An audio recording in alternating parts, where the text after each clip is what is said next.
నా పేరు షేక్ మహబూబ్ అలీ, ప్రకాశం జిల్లా మైనార్టీ ప్రధాన కార్యదర్శి. మరియు ఇక్కడ తల్లుబాడు కాంగ్రెస్ పార్టీ మండల అధ్యక్షులు షేక్ హుస్సేన్ గారు. తర్వాత మేము ఇప్పుడు ప్రస్తుతం లింగారెడ్డి కాలనీ, లింగారెడ్డిపల్లెకు సంబంధించినటువంటి లింగారెడ్డి కాలనీలో మేము ఉన్నాము. ఇక్కడ మేము కాంగ్రెస్ పార్టీ తరఫున ఇక్కడ సమస్యలు కనుక్కుంటే ఒక ప్రధానమైనటువంటి సమస్య ఏంటంటే, 2 దశాబ్దాలు గడిచిన ఈ ఊర్లో 70 ఇల్లులు ఉంటే 25-30 మంది పిల్లలు ఉంటే వీళ్లకు చదువుకోవడానికి స్కూల్ వసతులు ఇక్కడ లేవు. దీని కారణంగా పిల్లలకు చర్చిలో చదువు చెప్పడం వంటి పరిస్థితి ఏర్పడింది. దీన్ని ప్రభుత్వ అధికారులు గుర్తించాలి.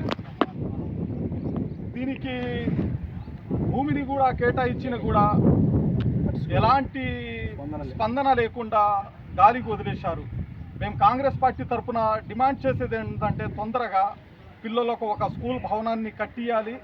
తర్వాత ఇక్కడ మాకు సహకరించినటువంటి గ్రామ పెద్దలకు, తర్వాత ఇక్కడ కాంగ్రెస్ పార్టీ తరఫున మేము వచ్చిన తర్వాత మనకు ఒక ఆహ్లాదకరమైనటువంటి వాతావరణం మనం చూడడానికి ఇక్కడ కనిపించింది.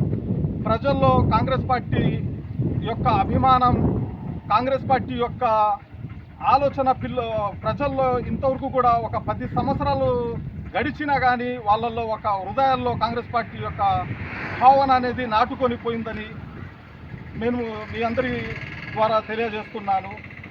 నాకు ఈ అవకాశం ఇచ్చినటువంటి గ్రామ పెద్దలకు అందరికీ ధన్యవాదములు. Thank you.